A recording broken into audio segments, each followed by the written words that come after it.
Το φως παράγει ηλεκτρική ενέργεια.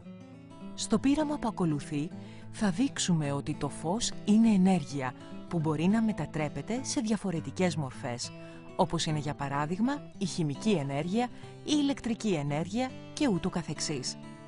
Χρησιμοποιώντας μία συσκευή, τη συστοιχεία φωτοβολταϊκών κυψελών, θα δούμε πως το φως μιας λάμπας παράγει ηλεκτρισμό.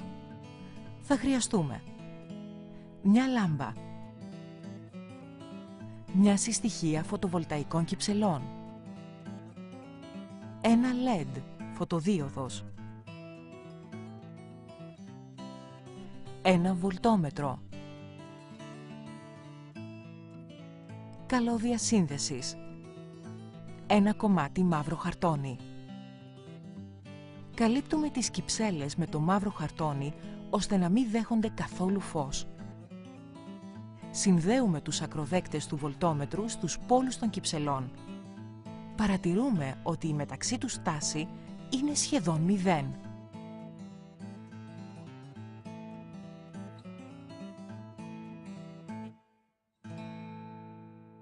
Αφαιρούμε το χαρτόνι και φωτίζουμε τις κυψέλες με τη λάμπα.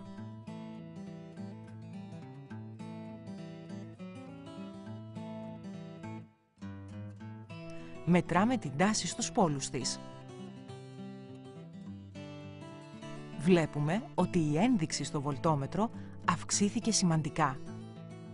Ρίχνοντας φως στις κυψέλες, παρέχουμε την απαραίτητη ενέργεια, ώστε τα ηλεκτρόνια μιας συγκεκριμένης περιοχής της να κινηθούν προσανατολισμένα σε μια γειτονική περιοχή.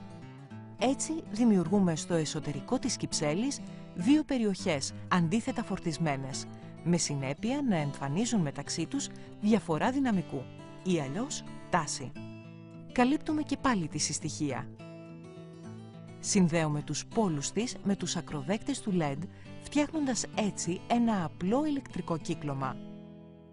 Απομακρύνουμε το χαρτόνι, εκθέτοντας τη συστοιχεία στο φως της λάμπας. Παρατηρούμε ότι το LED φωτοβολεί. Τώρα οι κυψέλες λειτουργούν όπως μία μπαταρία που δίνει ηλεκτρική ενέργεια.